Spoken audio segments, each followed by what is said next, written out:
Tudo bem? Tudo bem, estou à sua disposição e também da comunidade do Café da Manhã da Fórum. Você sabe que recebi de vários amigos, colegas, companheiros e companheiras, o recorte, porque todo fim de semana, Genuíno, como você está fora do WhatsApp, eu nem chamando, todo fim de semana tem um recorte só com a sua participação, separado do resto do Fórum Café.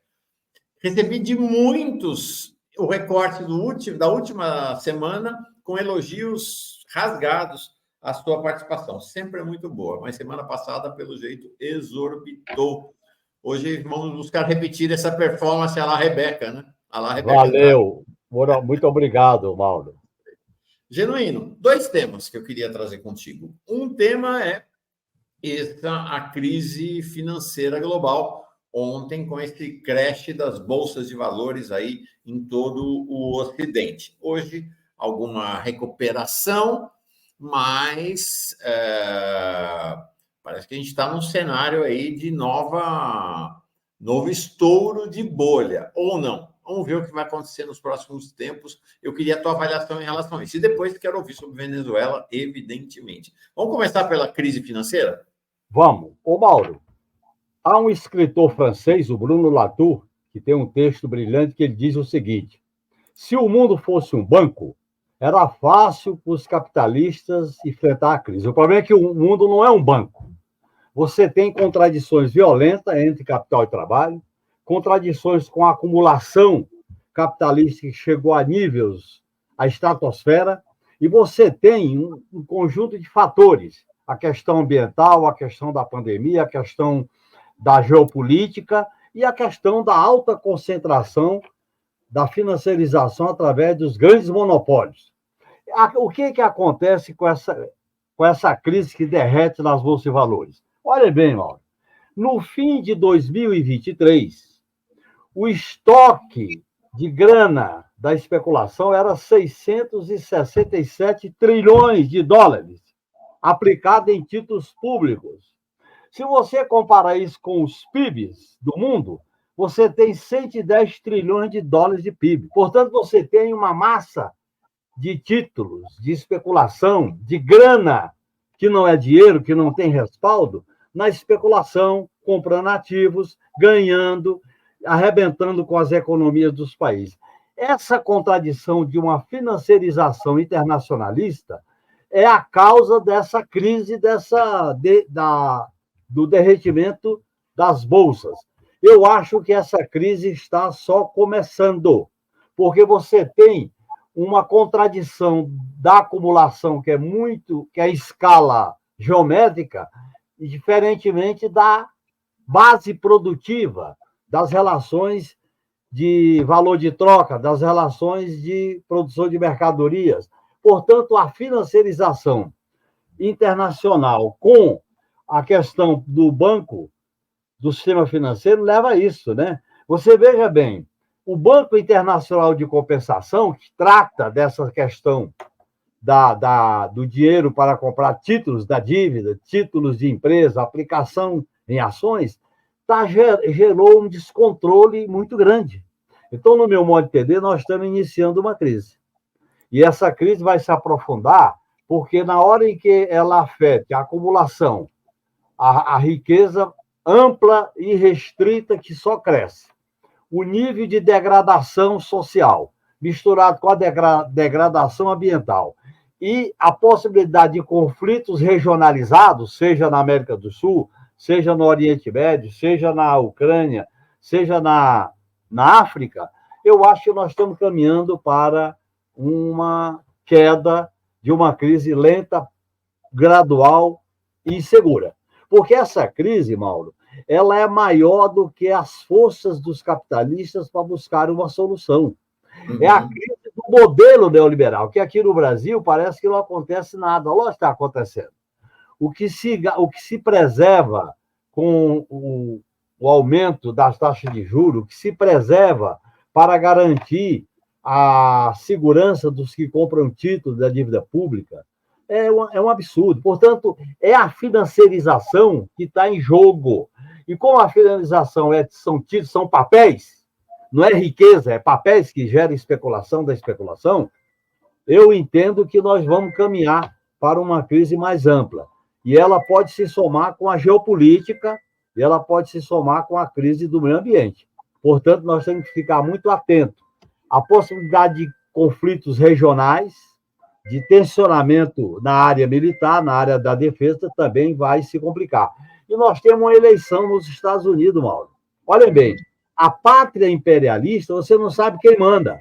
O Biden fala uma coisa e o Blinken fala outra. O Blinken é o representante do Estado profundo, Departamento de Estado, as Big Techs, a CIA, FBI, o complexo militar, ele fala outra coisa. O Biden conversa com o Lula, eu duvido até se o Biden está mandando alguma coisa nos Estados Unidos. É o Estado profundo que está mandando. E nós vamos ter uma eleição delicada. Portanto, eu acho que essa crise, ela tem... Nós estamos apenas vivendo alguns capítulos da crise financeira, que é produto desse modelo da financiarização, da internacionalização e da alta concentração da propriedade, via monopólios e via apropriação da riqueza em detrimento da produção, em detrimento dos direitos, em detrimento das perspectivas daqueles que produzem, daqueles que trabalham. Portanto, é uma crise do modelo, e nós temos que estar atentos a isso. Aparentemente, Genuíno, há dois motivos, dois dos principais motivos para a crise seriam: um motivo calcado na economia real, que é o cenário de recessão que começa a acontecer nos Estados Unidos. E isso vai ter uma decorrência política no processo eleitoral, né? Porque, claro, evidentemente, o cenário de recessão vai favorecer o Trump e prejudicar os democratas lá. E o segundo é essa operação, Genuíno, essa operação que se fazia, porque começou lá em Tóquio, começou no Japão. Você tinha... É tudo fumaça, Genuíno, não existe... Aqui tem economia real, recessão, mas lá essa operação em Tóquio, como a taxa de juros de Tóquio era muito baixa, 1,5%, e a taxa dos Estados Unidos estava relativamente mais alta, 5,5%, nós aqui no Brasil, 10,5%, né? Bom, o que os grandes bancos, os grandes fundos de investimento faziam? Eles tomavam dinheiro emprestado em Tóquio a uma taxa de 1,5% e mandavam para os Estados Unidos e compravam títulos da dívida dos Estados Unidos a 5,5%, ou compravam títulos da dívida brasileira aqui a 10,5%. Só que aí é o seguinte, o Banco Central de Tóquio começou a subir a taxa de juros. Ou seja, essa verdadeira pirâmide da felicidade começou a demolir. Mas era um castelo de cartas, Genuíno. Claro, a pirâmide financeira está ruindo. A pirâmide financeira que aconteceu em 2008 com o Superprime. Essa pirâmide financeira, você colocou muito bem, é a especulação que não tem base na produção, base na riqueza, não tem base no que circula, é títulos, papéis. E isso gera um cassino com aqueles aplicadores no mercado de capitais. Esses bancos que não têm nem nome, esses bancos que eu chamo tamborete. Então, eu acho que nós estamos vivendo o início de uma crise que pode ser longa, vai significar muito sofrimento, porque eles querem que o povo pague pela crise, no meu modo de entender, sempre foi assim. E numa situação como essa, Mauro, é muito importante que os governos progressistas, que as esquerdas, os partidos, os movimentos sociais adotem uma postura antissistema. É o sistema que está em curso. A ideia de que o capitalismo é eterno, não vai ser derrotado, o mundo pode se acabar com pandemia ou com guerra, mas o capitalismo não. Essa ideia que vem desde o início do século XXI, fim da história, fim da luta de classe, globalização, está tudo em xeque. E então, no meu modo de entender, essa especulação dos núcleos, dos bunkers, essa especulação dos superbancos, está gerando no meu modo de entender, esse cassino. E eu acho que muita gente vai perder dinheiro, muita gente vai ficar pobre, mas o povo vai pagar um preço muito mais alto ainda. Portanto, eu acho que nós temos que analisar corretamente. Por exemplo, num quadro como esse, o governo Lula não pode ficar prisioneiro do modelo de ajuste fiscal do seu ministro da Fazenda, porque tudo o Campos Neto pode dar uma tacada em aumentar os juros antes dele sair da presidência do Banco Central. Isso está sendo especulado hoje. Exatamente isso. Em 2008, Lula teve uma percepção, me parece genial, de que o maremoto, o tsunami global ia ser uma marolinha aqui. E, de fato, o Brasil se aproveitou da crise de 2008 e deu um salto. A economia brasileira deu um grande salto naquele momento. Tem chance da gente fazer o mesmo agora, Júnior? Olha, com essa política fiscal, com essa política do ajuste, não tem como dar o salto nessa condição. Nós precisamos recuperar o investimento público, nós precisamos recuperar a relação do financiamento das políticas públicas e nós temos que ter uma linha de apostar no crescimento autossustentável e buscar parcerias no mundo em relação a novos aliados, a novos cenários favoráveis ao crescimento, porque a insistência da diplomacia brasileira de não contrariar os americanos e nem a União Europeia, isso nos levará a limitações para o enfrentamento dessa crise. Portanto, eu acho que a situação é delicada. Primeiro que o país estava quebrado quando a gente ganhou a eleição. Segundo, a reconstrução ainda está pela metade, porque o ajuste fiscal com déficit zero, com os contingenciamentos, limita a capacidade de investimento do governo. Portanto, eu temo que essa crise, há sinais positivos em relação à renda, em relação ao emprego, em relação ao próprio aumento do salário, mas você pode ter uma especulação, por exemplo, os importados, as dificuldades para as exportações dos produtos brasileiros, acaba tendo um reflexo muito grande. Portanto, eu acho que os países como o Brasil, os governos progressistas têm que adotar medidas cautelares para não sofrer os reflexos desse tombo dos centros financeiros do mundo, como está acontecendo com esse derretimento das bolsas. Perfeito, perfeito. Chance para o Brasil, mas tem que mudar. Né? Tem que mudar a política fiscal, a política do ajuste, para o Brasil ter chance de dar um salto. E esse salto, Mauro, é investir no crescimento, na produção, na geração de emprego. É por aí. E buscar novas parcerias internacionais, com os BRICS, com a China, com a Índia, investir na integração latino-americana e sul-americana, que é um assunto que está em jogo essa questão na crise da Venezuela e por aí afora. E queria te perguntar agora exatamente sobre Venezuela. A gente, me parece, talvez tenhamos uma mudança de cenário. A gente saiu da eleição com a proclamação do resultado pelo Conselho Nacional Eleitoral. Se fez uma confusão, inclusive setores da esquerda, né, embarcaram nessa confusão, de que seriam 80% dos votos apurados quando se anunciou Maduro. Não eram 80% das atas apuradas, em que ele foi proclamado vencedor. A partir daí, desfechou-se uma grande ofensiva da direita liberal com a extrema-direita e um cerco à Venezuela. Parece-me que no último fim de semana o jogo virou, né? Acho que eles cometeram um erro estratégico, né? Que é o Guaidó 2, a missão, que é se autoproclamar vencedor, e o governo foi para cima, né? Então, as atas foram entregues, o Conselho Nacional Eleitoral entregou as atas para o tribunal, né? E elas vão vir à tona, e ao mesmo tempo o Maduro sinalizou o seguinte, do jeito que vai, nós vamos romper com o Ocidente, inclusive ameaçando parar de usar o WhatsApp no país para passar a usar o WeChat do japonês. Então, parece que o cenário mudou. Né? Ao mesmo tempo, o Lula foi para o Chile, a declaração do Boric foi uma declaração digna do Milei. Então, os campos parecem que estão se aclarando mais, né? Também. Estão. Há uma evolução transitória da crise. Primeiro que os Estados Unidos, que estava tentando se aproximar do Brasil com o Biden, ele vem com o chefe do Estado Profundo, Blinken, reconhecer a eleição e a vitória do Edmundo.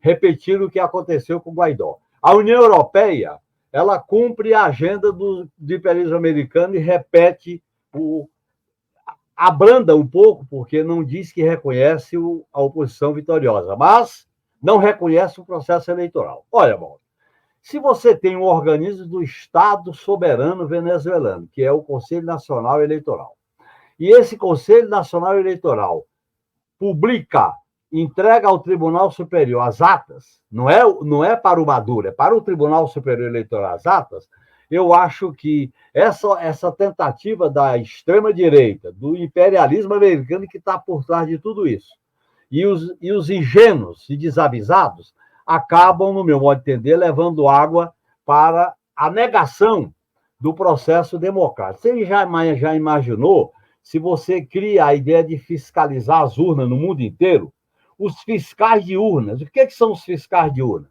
Você vai fiscalizar? Você vai fiscalizar a eleição em qualquer país do mundo quando há uma denúncia de fraude? Quer dizer, uma coisa impensável. No meu modo de entender, eu acho que o Brasil teve uma posição ambígua. Eu acho que essa nota com a Colômbia e o México coloca o Brasil numa posição melhor diante do que estava acontecendo. Essa nota é positiva. E, no meu modo de entender, a decisão do Maduro, a firmeza com que ele está afirmando o respeito ao resultado da eleição, e que denuncia os golpistas, denuncia os fascistas e denuncia o imperialismo, isso é fundamental. As pessoas, Mauro, esquecem que desde 99 tem crise na Venezuela. Desde 99 tem oposição. A oposição não foi eliminada na Venezuela, porque quando você fala, alguns desavisados falam em ditadura e ditador, a oposição atua desde 99, quando tentou o golpe, depois veio Capriles, depois veio agora Guaidó. Quer dizer, você tem o processo eleitoral. E o encontro de Barbados, ele não foi descumprido porque o encontro previa respeito às candidaturas que não feriam a legislação venezuelana. A Maria Corina feria porque ela era inelegível. Quer dizer, então, no meu modo de entender, a coisa caminha para uma solução em que você possa relacionar a democracia com a soberania nacional e com a determinação dos povos. O que está por trás dessa crise alimentada pelo imperialismo americano e com o apoio dos ingênuos que não compreendem a contradição brutal de um país como a Venezuela, que resolveu desafiar o imperialismo, resolveu aplicar recursos do petróleo em políticas sociais e resolveu apostar na integração latino-americana, tem que compreender o que está em jogo. Portanto, eu acho que a discussão sobre os rumos da Venezuela, Mauro, você pode fazer separado do processo de apuração de urna. Quer dizer, os métodos políticos, as políticas sociais, a condução do Estado venezuelano, você pode discutir em outro momento. Se você mistura essa questão com o resultado eleitoral, você, querendo ou não, você aposta numa crise para tentar desestabilizar o governo eleito e para tentar isolar a Venezuela. Esse é o problema. Agora, tem sentido, Mauro, 20 países, 20 chefes de Estado, pressionar o Lula para aderir à posição de não reconhecer o resultado do Conselho Nacional Eleitoral? É uma pressão violenta. Essa pressão ia chegar exatamente aí, a posição brasileira. Essa pressão é manipulada pela União Europeia, por alguns países da América do Sul, alguns países da América Latina, e os Estados Unidos por trás desse processo. E há uma crise, Mauro, porque ninguém sabe quem manda nos Estados Unidos hoje. É o Trump? É a Kamala Harris? É o Biden ou é o Estado profundo americano? Porque, numa semana, duas posições contraditórias. Aceitava dialogar, aceitava solicitar as atas, e, ao mesmo tempo, no dia seguinte, o Blinken diz: quem ganhou a eleição foi Edmundo Gonzalez. Quer dizer, quem é que manda? Genuíno, tem uma questão aí que é: Lula está lá no Chile, volta hoje à tarde. Ontem, com Lula lá no Chile, o Boric soltou este tweet sobre a situação venezuelana. Agora, o regime de Maduro anuncia perseguição penal contra González e Machado, enquanto reprimem ao seu próprio povo, que exige que se respeite sua vontade expressa democraticamente. Reivindicamos pelo respeito aos direitos humanos dos manifestantes e dos dirigentes da oposição. A gente podia, né, Genuíno, ler de outro jeito esse texto do Boric, né? Agora, o regime de Lula anuncia perseguição penal contra Bolsonaro e os bolsonaristas, enquanto reprime seu próprio povo, que no 8 de janeiro foi às ruas para expressar sua vontade democraticamente. Queremos o respeito aos direitos humanos dos manifestantes bolsonaristas e dos dirigentes da oposição, de Bolsonaro e outros. A decadência do... E aqui tem acima o ministro das Relações Exteriores da Venezuela dando uma traulitada no Boric, né? Dizendo que ele se ajoelha diante da ultradireita e do fascismo e dos Estados Unidos, e que ele, na verdade, ele relembra Pinochet. Essa divisão de campos está muito dramática, né, Genuíno? Está muito dramática, e não é a primeira vez que o Boric faz esse tipo de declaração. Ele escolheu o caminho de se aliar com o Partido Democrata dos Estados Unidos para estabelecer as relações internacionais. Ele não joga pesado na integração sul-americana e na integração articulada pelo Brasil, Colômbia e México. Ele aposta num outro momento, num outro movimento. E ele não é a primeira vez que ele faz isso, ele vai continuar fazendo. É uma espécie de... ele fica dando, vamos dizer assim, menino de recado do sistema neoliberal imperialista. Ele só teve um confronto nesse período do governo dele, que foi a solidariedade ao povo palestino, só isso. Portanto, eu acho que o Lula, que é a liderança sul-americana e latino-americana, tem que se relacionar com esse tipo de posição. Mas o Brasil não pode recuar com essa pressão que estão fazendo, exigindo que o Lula mude de postura. O Lula tem que insistir nesse caminho e consolidar a tríplice aliança com a Colômbia e com o México. Esse é o caminho para começar a trabalhar na integração, porque a integração sul-americana, Mauro, eu acho que é fundamental. E por que é fundamental? Porque o continente sul-americano é o continente mais rico em minérios, está aí o lítio na Bolívia, em minérios nobres no Brasil, rico em proteína animal e vegetal, rico em área agriculturável, rico em água doce, e você tem a Amazônia, e a Venezuela fica na Amazônia.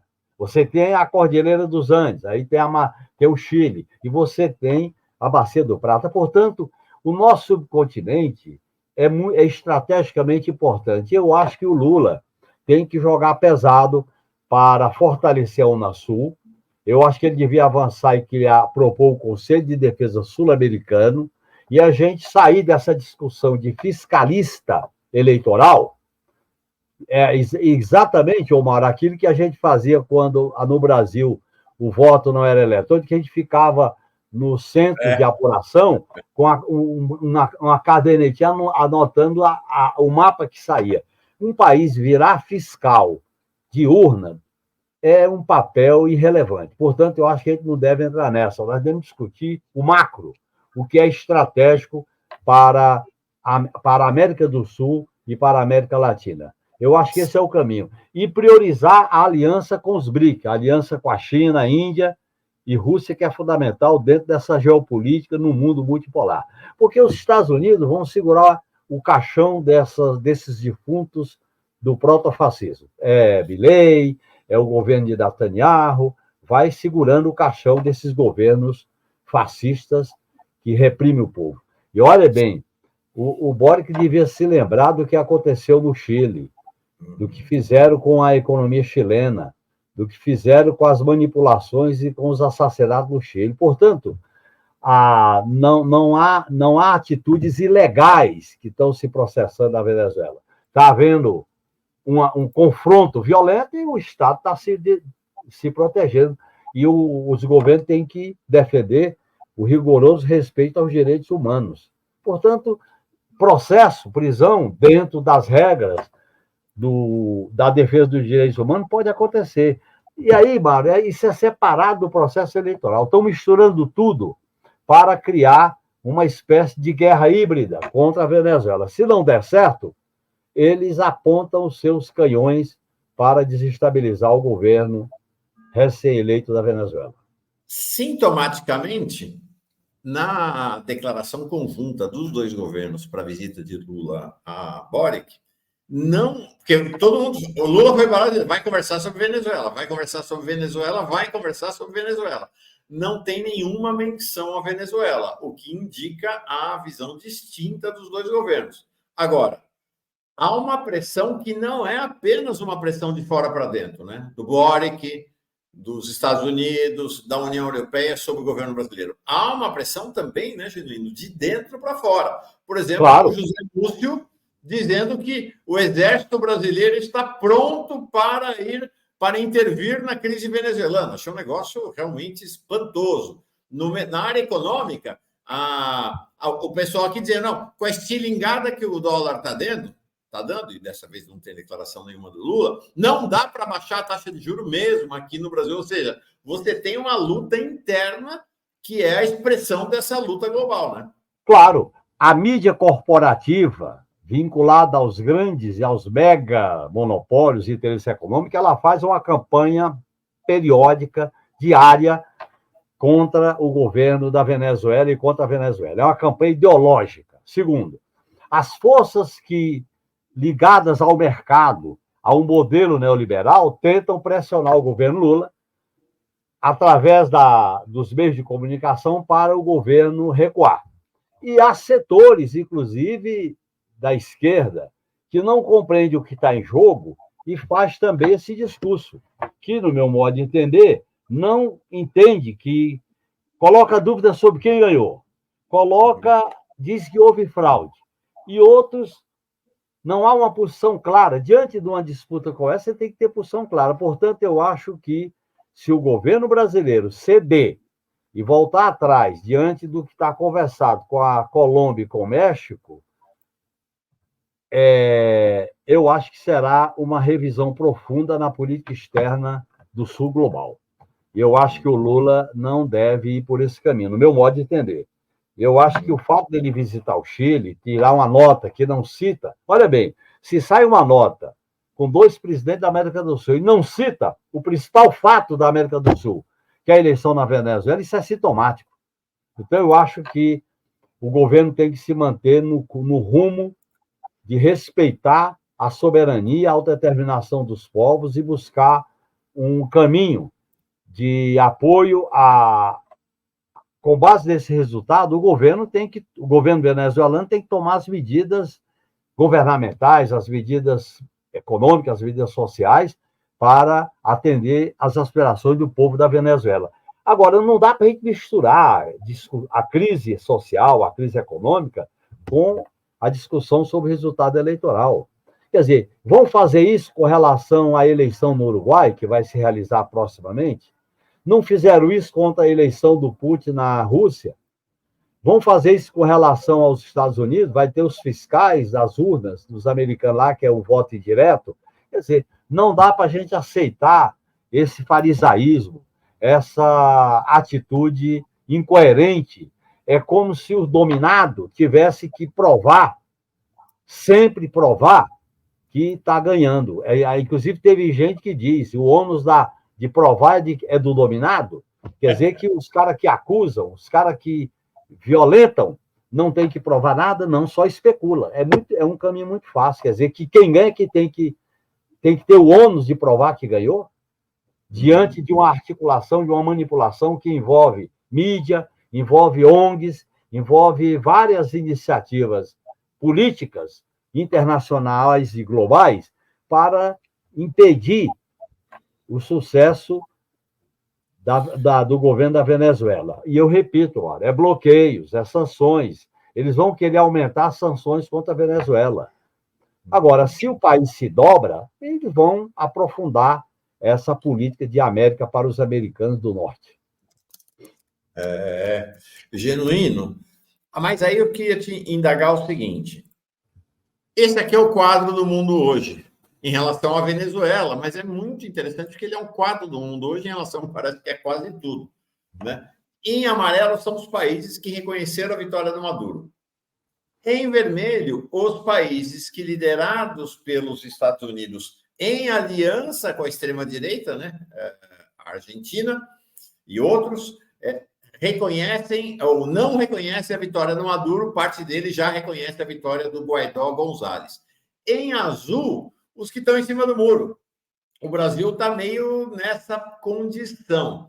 Você acha, Genuíno, primeiro, que o Brasil deve aderir ao bloco dos BRICS sob liderança da China e da Rússia, primeiro? Segundo, você acha que tem condições políticas de o governo Lula adotar essa opção ou ele deve continuar se equilibrando nesse, como eu digo, meio mussarela, meio calabresa? Esse equilíbrio, Mauro, é de pequena duração. Esse equilíbrio, diante da radicalização da crise, ele não vai se prolongar. Ele tem suas limitações. Agora, se o Brasil aceitar a pressão dos Estados Unidos de não reconhecer o resultado da eleição e ficar nessa ambiguidade, eu acho que a política de integração sul-americana estará em risco. Segundo, a aliança que tem como centro os BRICS para o Brasil estabelecer os seus interesses também vai estar enfraquecida. Se o Brasil sinaliza a prioridade do G20, não estabelece uma linha de diferenciação com a União Europeia, nem com os Estados Unidos, eu acho que é uma posição arriscada do ponto de vista do potencial de aliança com os países que integram o BRICS. Portanto, eu acho que o que está em jogo nessa questão são os rumos da política externa Sul-Sul. São os rumos de uma política externa que é diferentemente do Lula 1 e 2, que era num quadro de crise, que veio, inclusive, com aquela declaração que era marolinha, a crise hoje é mais profunda, ela é uma crise orgânica, ela é uma crise sistêmica que envolve todos os aspectos do sistema, e a política externa tem que ser definida à altura desse desafio. No meu modo de entender, o mundo caminha para uma situação em que o Brasil tem que fazer escolhas concretas e priorizar a aliança com os BRICS sem questionar as relações com a União Europeia, nem com os Estados Unidos, nem com o G20, mas definir claramente qual é o nosso lado. Eu achei muito positivo, por isso que há essa pressão muito grande, o Brasil se dispôs a negociar com a China a Rota da Seda. O Xi Jinping vai visitar o Brasil agora em novembro. Como é que vai ficar essas articulações e esses acordos com a China? Porque o mundo, Mauro, está num processo de convulsão. O mundo está num processo de crise. E um país como o nosso, o Brasil, tem que escolher qual é o lado que ele vai acumular, qual é o lado que ele vai se aproximar a partir da defesa dos nossos interesses. É nesse ponto que eu acho que o Brasil, o governo brasileiro, tem que manter uma postura firme, não ceder às pressões. Eu acho que a ambiguidade já causou alguns prejuízos para nós. Veja bem, reconhecemos o Estado venezuelano. O órgão do Estado proclama o resultado. As informações que estão sendo divulgadas mostram que esse órgão está produzindo informações com base nas atas para o Tribunal Superior Eleitoral. Nós vamos continuar sem posição? Não dá. Eu acho que o Brasil tem que caminhar para o reconhecimento do resultado eleitoral. Mas aí eu estou opinando como militante político, não estou opinando como representante do governo.